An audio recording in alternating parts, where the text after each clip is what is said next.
क्या आपने कभी ये महसूस किया है कि कभी-कभी आपका दिमाग खुद को ही देखता है? जैसे कोई आपके अंदर बैठा दूसरा आप आपके विचारों पर कमेंट कर रहा हो, यार फिर वही सोच, या अब शांति रखो, गुस्से में कुछ मत भूलो। वो जो सोचने वाला और देखने वाला हिस्सा है ना, वही है आपके दिमाग की सबसे अद्भुत क्षमता, मेटाकॉग्निटिव ब्रेन सिस्टम।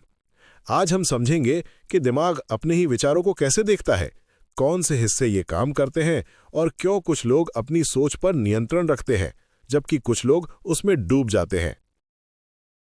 पार्ट 1। दिमाग की दो परतें। हमारा मस्तिष्क एक सिंगल मशीन नहीं है, ये कई नेटवर्क्स और लेयर्स का साम्राज्य है। आप इसे ऐसे समझिए। पहली परत है थिंकिंग माइंड, जो बातें करता है, विचार बनाता है, तर्क देता है। ये आपका कॉग्निशन है। दूसरी परत है ऑब्जर्विंग माइंड, जो उन विचारों को देखती है। ये आपका मेटाकॉग्निशन है। अब सवाल ये है कि ये देखने वाला हिस्सा आखिर काम कैसे करता है।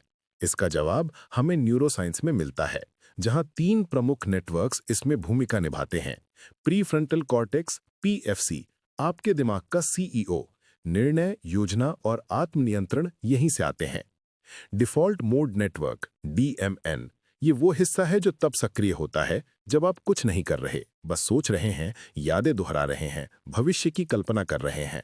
यानी कि मैं कौन हूं जैसे विचार यहीं से आते हैं। एग्जीक्यूटिव कंट्रोल नेटवर्क ईसीएन, जब आपको ध्यान केंद्रित करना हो या किसी विचार को रोकना हो, तब ये नेटवर्क आगे आता है। अब जरा गौर करें, जब डीएमएन कहानी बना रहा होता है और पीएफसी उस कहानी को देखकर तय करता है कि कौन सी कहानी सच मानी जाए, तभी मेटाकॉग्निशन घटित होता है। पार्ट 2। मस्तिष्क की बातचीत। कल्पना करें कि आपका मस्तिष्क एक बड़ी मीटिंग कर रहा है। डीएमएन बोल रहा है, मुझे लगता है लोग मुझे पसंद नहीं करते। पीएफसी कहता है, थोड़ा रुक, क्या इसका कोई सबूत है? अगर पीएफसी सक्रिय है तो आप रुककर सोचेंगे, शायद मैं बस जरूरत से ज्यादा सोच रहा हूं। लेकिन अगर पीएफसी थका हुआ है या भावनाएं बहुत तेज हैं, तो डीएमएन जीत जाता है और आप विश्वास कर लेते हैं कि लोग सच में मुझे पसंद नहीं करते। मेटाकॉग्निशन तभी होता है जब पीएफसी और डीएमएन के बीच संवाद और संतुलन बना रहे। इसलिए वैज्ञानिक कहते हैं, self awareness is a brain skill, not just a mindset. Part 3। Thought emotion loop. अब आते हैं उस लूप पर जो हर इंसान को दिन भर चलाता है। Thought emotion reaction loop. देखिए, कोई व्यक्ति आपसे बात करते हुए थोड़ा चुप हो जाए, आपका दिमाग यानी डीएमएन तुरंत एक कहानी बनाता है। शायद वो मुझसे नाराज है। इस विचार से भावना उठती है, चिंता या अपराध बोध। फिर भावना नए विचार पैदा करती है, मुझसे ही गलती हुई होगी। अब ये पूरा लूप एक ही दिशा में घूमता रहता है। पर जब आपका मेटाकॉग्निटिव ब्रेन सक्रिय होता है, तो वो बीच में एक पॉज डाल देता है। आप सोचते हैं, क्या ये विचार हकीकत है या मेरा डर बोल रहा है? वो एक सेकंड का ठहराव आपको रिएक्शन से रिस्पॉन्स में बदल देता है। यही वो क्षण है जब मस्तिष्क अपने ही विचारों को देख रहा होता है। Part 4। Energy economy of the brain. अब एक दिलचस्प तथ्य, आपका दिमाग शरीर की कुल ऊर्जा का सिर्फ 2% वजन रखता है, पर यह 20% ऊर्जा खा जाता है। क्यों? क्योंकि सोचना और फिर सोच के बारे में सोचना दोनों ही बहुत ऊर्जा खर्च करते हैं। मेटाकॉग्निशन के लिए दिमाग को कॉग्निटिव लोड संभालना पड़ता है, मतलब एक साथ दो स्तरों पर काम करना, विचार और विचार का निरीक्षण। इसलिए जब आप बहुत थके या तनाव में होते हैं तो आपका ऑब्जर्वर माइंड बंद हो जाता है। आप इम्पल्सिव निर्णय लेते हैं, भावनाओं में बह जाते हैं, क्योंकि पीएफसी जो मेटा अवेयरनेस लाता है, अस्थायी रूप से ऑफलाइन हो जाता है। यही वजह है कि मेटाकॉग्निशन एक मसल की तरह है, जितना अभ्यास करेंगे वो उतना मजबूत होगा। Part 5। How practice changes the brain. अब बात करते हैं न्यूरोप्लास्टिसिटी की, यानी दिमाग की वो क्षमता जिससे वो खुद को बदल सकता है। जब आप बार बार पॉज एंड रिफ्लेक्ट करते हैं, तो पीएफसी और डीएमएन के बीच नई कनेक्शन बनते हैं। ये वैसा ही है जैसे सड़क बार बार चलने से साफ होती है। एमआरआई स्कैन में देखा गया है कि मेडिटेशन और रिफ्लेक्टिव प्रैक्टिसेस करने वाले लोगों में प्रीफ्रंटल कॉर्टेक्स की थिकनेस बढ़ जाती है और एमिगडेला यानी भावनाओं का केंद्र कम सक्रिय होता है। इसका मतलब जितना आप अपने विचारों को देखते हैं उतना ही आपका दिमाग शांत, लचीला और स्थिर बनता है। भारत में ध्यान, जप, स्वाध्याय ये सब मेटाकॉग्निटिव अभ्यास ही तो है। अंतर बस भाषा का है। विज्ञान इसे मेटा अवेयरनेस कहता है और ऋषि इसे साक्षी भाव। पार्ट 6 जब मन खुद को समझने लगता है। एक अद्भुत बात यह है, दिमाग सिर्फ सोचता नहीं बल्कि खुद के सोचने को भी समझता है। इसे कहते हैं रिकर्सिव थिंकिंग, विचारों के भीतर विचार।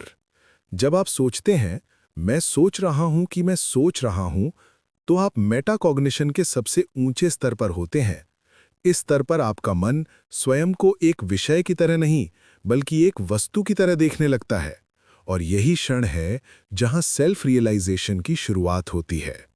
वैज्ञानिक भाषा में कहें तो आपका दिमाग अपनी ही गतिविधि को मिरर करने लगता है। दार्शनिक भाषा में कहें तो आप अपने ही मन के साक्षी बन जाते हैं। Part 7 overthinking versus metacognition. अब एक बहुत जरूरी फर्क समझिए। मेटाकॉग्निशन और ओवरथिंकिंग एक जैसी नहीं है। ओवरथिंकिंग है विचारों के अंदर फंस जाना, मेटाकॉग्निशन है विचारों के ऊपर उठ जाना। ओवरथिंकिंग कहता है अगर मैं और सोच लूं तो हल मिलेगा। मेटाकॉग्निशन कहता है मैं देख रहा हूं कि मेरा मन जरूरत से ज्यादा सोच रहा है। पहले में मन गोल गोल घूमता है, दूसरे में मन स्थिर होकर स्पष्टता पाता है। इसलिए अगली बार जब दिमाग दौड़ने लगे बस एक पल रुककर पूछिए कि अभी मैं सोच रहा हूं या सोच को देख रहा हूं। यही सवाल दिमाग की दिशा बदल देता है। पार्ट 8 बिल्डिंग अ मेटाकॉग्निटिव ब्रेन। अब बात करें कि इसे सक्रिय रूप से कैसे विकसित करें। यह 4 प्रैक्टिसेस हैं जो दिमाग को मेटा मोड में लाती है। Number 1 reflection intervals. दिन में 3 बार बस 60 सेकंड के लिए रुके और सोचें कि अभी मेरा मन किस दिशा में चल रहा है। ये माइक्रो पॉजेज दिमाग की सेल्फ मॉनिटरिंग सिस्टम को जागृत करते हैं। Number 2 cognitive labelling. हर तीव्र भावना के साथ उसे नाम दें, जैसे ये गुस्सा है, ये डर है, ये असुरक्षा है। नाम देने से एमिगडाला की सक्रियता घटती है। विज्ञान में इसे अफेक्ट लेबलिंग कहते हैं। Number 3 mind mapping your thoughts. अपने विचारों का नक्शा बनाइए। कौन से विचार बार बार आते हैं, उनका स्रोत क्या है, ये मेटा अवेयरनेस को दृश्यमान करता है। Number 4 body brain connection. हर विचार एक शारीरिक प्रतिक्रिया भी बनाता है। दिल की धड़कन, सांस की गति, मांसपेशियों का तनाव। जब आप इन सूक्ष्म बदलावों को नोटिस करते हैं तो आप अपने विचारों को शरीर के स्तर पर भी पहचानने लगते हैं। पार्ट 9 द इंटीग्रेशन, दिमाग, दिल और चेतना। मेटाकॉग्निशन सिर्फ सोच का विज्ञान नहीं, ये स्वचेतना का विज्ञान है। दिमाग का प्रीफ्रंटल कॉर्टेक्स आपको रुकना और विचारों को देखना सिखाता है, पर दिल, लिम्बिक सिस्टम आपको उन विचारों को महसूस करना सिखाता है। जब सोच और भावना एक दूसरे से संवाद करते हैं, तब इंसान में इनसाइट जन्म लेती है। वो क्षण जब आप समझ जाते हैं मैं अपने विचार नहीं हूं, मैं देखने वाला हूं। और यहीं से शुरू होती है मुक्ति की प्रक्रिया। तो अब जब अगली बार आपका मन भागे, आपके भीतर आवाजें उठें, क्या होगा, क्यों हुआ, मुझसे गलती हो गई, तो बस धीरे से मुस्कुराइए और कहिए ठीक है, मेरा दिमाग अभी एक कहानी बना रहा है। बस यही एक अवेयरनेस आपके पूरे नर्वस सिस्टम को शांत कर देती है। याद रखिए, दिमाग को हराना नहीं है, उसे देखना है, क्योंकि जब दिमाग खुद को देखने लगता है तभी बुद्धि जागृत होती है। अगर आज का एपिसोड आपको समझ में आया तो आपका दिमाग सचमुच अपने ही बारे में सोचने लगा है, और यही पहला कदम है मुक्त मन की ओर। अगले भाग में हम बात करेंगे the practice building metacognitive muscles, जहां हम सीखेंगे रोजमर्रा में मेटा अवेयरनेस को कैसे जिएं। चैनल को सब्सक्राइब करें, नोटिफिकेशन बेल दबाएं और इस वीडियो को उस दोस्त के साथ शेयर करें जो सोचते सोचते थक गया है, क्योंकि शायद उसे चाहिए बस सोचने को देखने का एक मौका।